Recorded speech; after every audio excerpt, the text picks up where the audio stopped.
1518వ సంవత్సరంలో ఫ్రాన్స్ లోని స్టార్బక్స్ అనే నగరంలో ఒక వింతైన భయంకరమైన సంఘటన జరిగింది. ఒక రోజు ఫ్రాట్రోఫే అనే మహిళ ఉన్నటువంటి రోడ్డు మీదకి వచ్చి ఎలాంటి పాట లేకుండానే డాన్స్ చేయడం మొదలు పెట్టింది. అలా కొన్ని రోజుల పాటు ఆగకుండా డాన్స్ చేస్తూనే ఉంది. ఇక్కడ వింత ఏంటంటే వారం అయ్యేసరికంటే ఆమెతో పాటు మరో 30 మంది చేరారు. అలా నెల తిరిగేసరికి అలా పాట లేకుండా డాన్స్ చేసే వారి సంఖ్య 400కి పెరిగింది. వాళ్ళు అలా ఎందుకు డాన్స్ చేస్తున్నారో ఎవరికి అర్థం కాలేదు. వాళ్ళు ఆపాలని ప్రయత్నించినా వాళ్ళు ఆగలేకపోతున్నారు. అలా ఆపకుండా డాన్స్ చేయడం వల్ల చాలా మందికి గుండెపోటు వచ్చింది. మరికొందరు అలసట వల్ల అక్కడిక్కడ చనిపోయారు. దీన్ని డాన్సింగ్ ప్లేగ్ అని పిలుస్తారు. ఇది ఎందుకు వచ్చిందో ఇప్పటి వరకు ఎవరు కనుక్కోలేకపోయారు. ఇప్పటికీ ఇదొక మిస్టరీగానే మిగిలిపోయింది. కొంతమంది ఇదొక రకమైన మాస్ హిస్టీరియా అని కూడా అంటారు. కారణం ఏదైనా పాట లేకుండానే చావును తెప్పించే డాన్స్ అనేది చరిత్రలోనే ఒక వింతైన సంఘటన.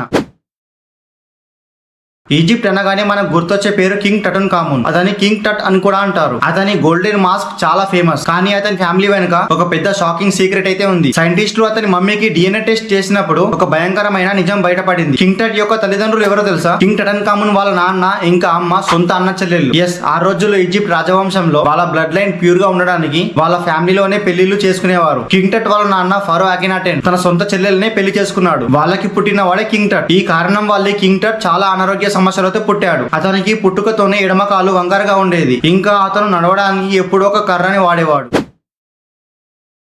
నెపోలియన్ బోనపార్ట్ ఫ్రాన్స్ ని పాలించిన ఒక గ్రేట్ వారియర్. అతని పేరు వినగానే మనలో చాలా మందికి పొట్టిగా ఉండే ఒక గొప్ప యోధుడు అనే ఒక ఇమేజ్ వస్తుంది. కానీ ఇక్కడే ఒక పెద్ద మిస్అండర్స్టాండింగ్ ఉంది. నిజానికి నెపోలియన్ పొట్టివాడు కాదు. మరి అందరూ అతన్ని పొట్టివాడు అని ఎందుకు అంటారు? దీనికి 2 కారణాలు ఉన్నాయి. మొదటిది, నెపోలియన్ బ్రిటన్ కు పెద్ద శత్రువు. బ్రిటిషర్లు తమ శత్రువు అయిన నెపోలియన్ బలహీనుడు అనుకోవాలని అతన్ని పొట్టిగా చూపిస్తూ కార్టూన్లు గీసేవారు. రెండవది, ఆ రోజుల్లో వాడిన ఫ్రెంచ్ ఇంచ్ బ్రిటిష్ ఇంచ్ కన్నా కొంచెం పెద్దది. సో ఫ్రెంచ్ లెక్కల ప్రకారం అతని హైట్ 5 అడుగుల 2 ఇంచులు అని రికార్డ్ చేశారు. కానీ దాన్ని బ్రిటిష్ లెక్కల్లోకి మార్చితే అది 5 అడుగుల 7 ఇంచులు అవుతుంది. ఆ రోజుల్లో ఫ్రాన్స్ లో సగటు మనిషి హైట్ 5 అడుగుల 5 ఇంచులు మాత్రమే. అంటే నెపోలియన్ ఆ టైంలో యావరేజ్ కన్నా కొంచెం ఎక్కువ పొడుగు అన్నమాట. ఒక చిన్న కొలతలో తేడా ఒక గొప్ప రాజు గురించి మనకున్న అభిప్రాయాన్ని మార్చేసింది.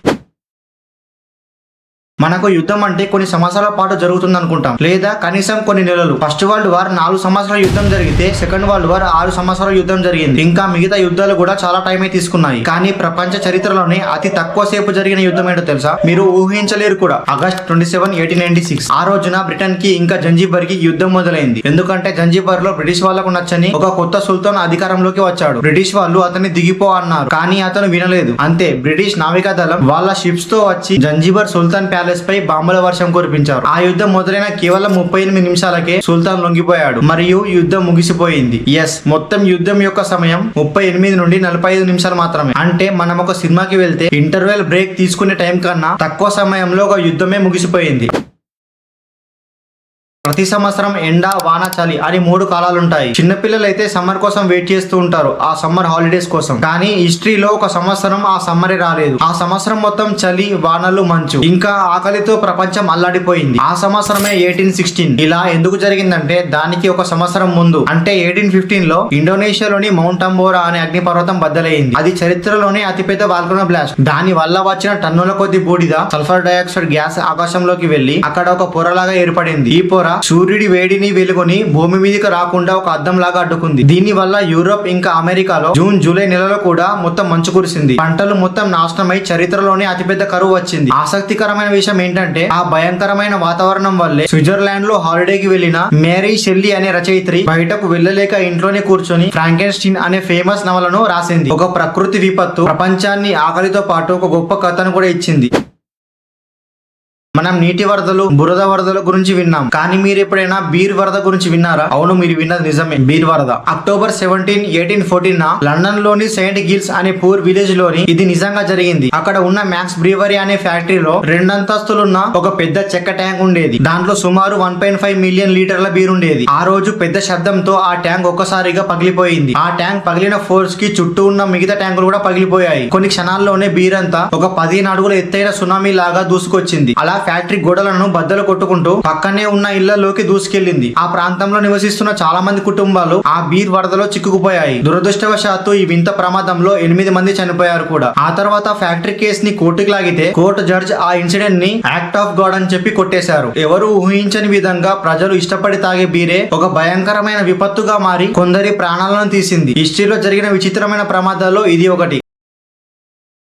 గొప్ప గొప్ప యుద్ధాలు రాజ్యం కోసం, ధనం కోసం, ఇంకా అధికారం కోసం జరుగుతాయి. కానీ 1859 లో అమెరికాకి మరియు బ్రిటన్ కి యుద్ధం జరగడానికి కారణం ఒక పంది. ఇది చెప్తుంటే నవ్వొస్తుంది. అమెరికాకి కెనడాకి మధ్యలో షాన్వాన్ అనే ఒక ఐలాండ్ ఉండేది. ఒక పాత ఒప్పందంలో కన్ఫ్యూజన్ వల్ల దాని మీద అమెరికా ఇంకా బ్రిటన్ రెండు తమ హక్కును క్లెయిమ్ చేసుకున్నాయి. ఒక రోజు ఒక అమెరికన్ రైతు ఒక బ్రిటిష్ వాడి పంది తన పొలంలోకి వచ్చి ఆలుగడ్డలు తినేస్తుంటే దాన్ని కోపంతో కాల్చి చంపేశాడు. ఆ చిన్న గొడవ పెద్దదై రెండు దేశాలు తమ సైన్యాన్ని, యుద్ధ నౌకలను ఆ ఐలాండ్ కి పంపించాయి. అమెరికా 500 సైనికులను పంపితే బ్రిటన్ 5 యుద్ధ నౌకలతో 2000 మందిని పంపింది. పరిస్థితి చాలా సీరియస్ అయిపోయింది. అదృష్టవశాత్తు ఇరు దేశ అధికారులు ఒక ఒప్పందానికి వచ్చి ఒక్క బుల్లెట్ కూడా కాల్చకుండానే గొడవను ఆపేశారు. చివరికి జర్మనీ చక్రవర్తిని మధ్యవర్తిగా పెట్టి ఈ సమస్యను పరిష్కరించారు. ఆయన ఆ ఐలాండ్ ని అమెరికాకే ఇచ్చేయాలని చెప్పారు. కానీ ఒక పంది చావు రెండు దేశాల యుద్ధానికి దారితీసింది. హిస్టరీలో ఇదొక ఫన్నీ ఇన్సిడెంట్.